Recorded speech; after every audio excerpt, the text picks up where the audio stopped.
is totally different from mere verbal acceptance of that.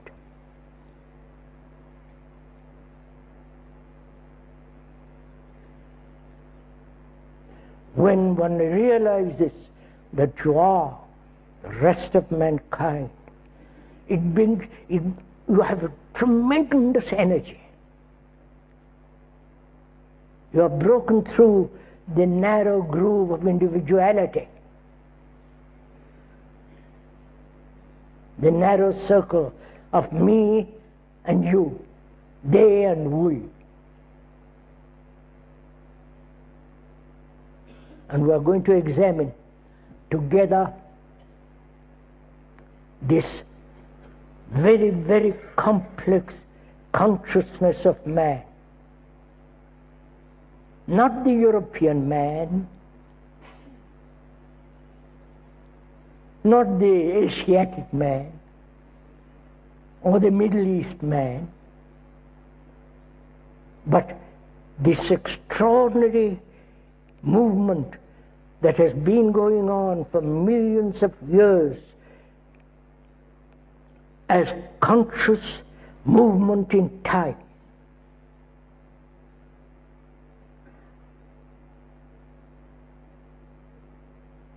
Please, don't accept what the speaker is saying.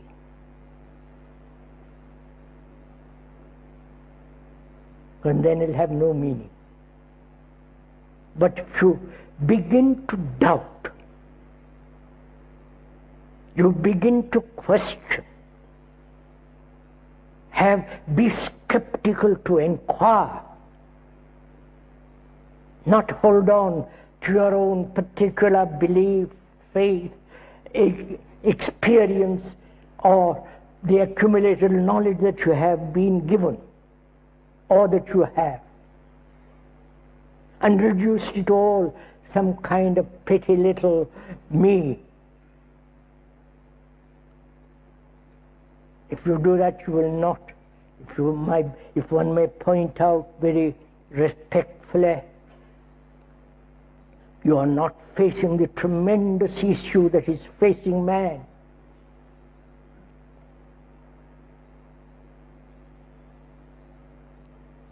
So together, I mean together. You think one way, I think another. Together, as human beings, confronted with this tremendous danger of existence of whole of humanity. Because the atom bomb, the wars, whether it is in the Middle East or somewhere else, the terror that is spreading all over the world,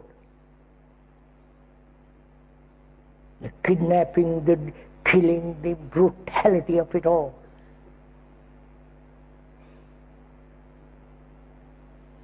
We as human beings are responsible for all this. So we have to examine very closely and carefully the state of consciousness. We understand the meaning of that word, to be conscious, to be aware, to recognize, to see what our actual consciousness is.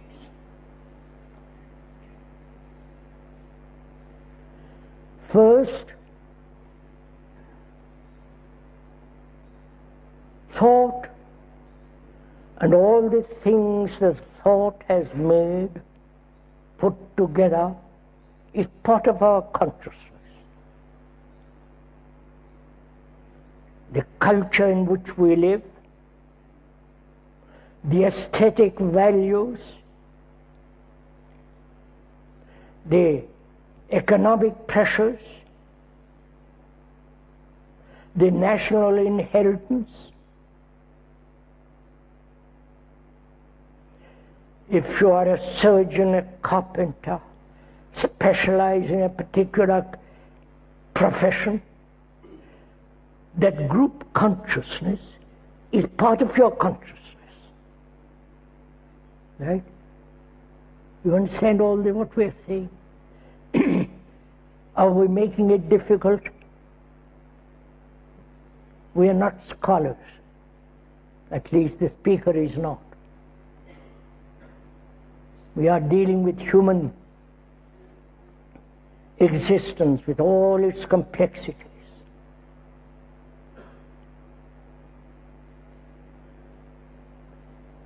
If you live in a particular country with its particular tradition, with its religion, culture, and so on, that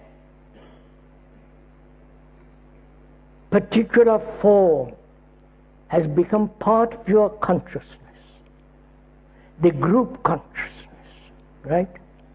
The national consciousness,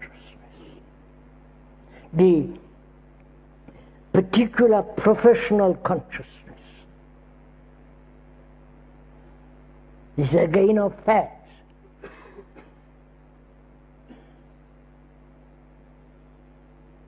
If you are a carpenter, you have to have certain skill, understand the wood, the nature of the wood, the instrument, so you gradually belong to a group that has cultivated this special particular form, and that has its own consciousness. Like the scientists, like the archaeologists, like the animals have their own particular consciousness as a group, and so on, so on. That's part of your consciousness. Right? Please see the fact of this for yourself. If you are a housewife, you have your own particular consciousness. Like all the other housewives. It's a group consciousness.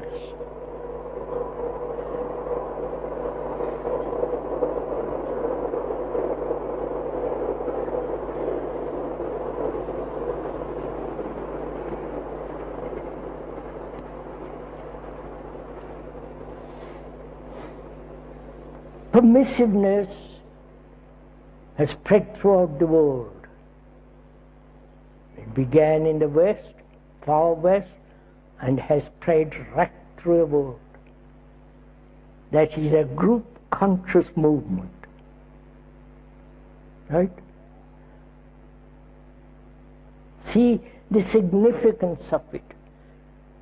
Please understand, go into it for yourself, see what is involved in it. They are discovering scientifically that certain animals have been, they are experimenting with certain animals, say in England and say in Australia, and those animals learn much quicker. Yeah, because one set of animals like rats have learned after 20 generations certain action, and the 25th or 28th learn much more rapidly. And in Australia, these rats have learned much quicker without going through all the experiments. You understand all this? So, it is not a genetic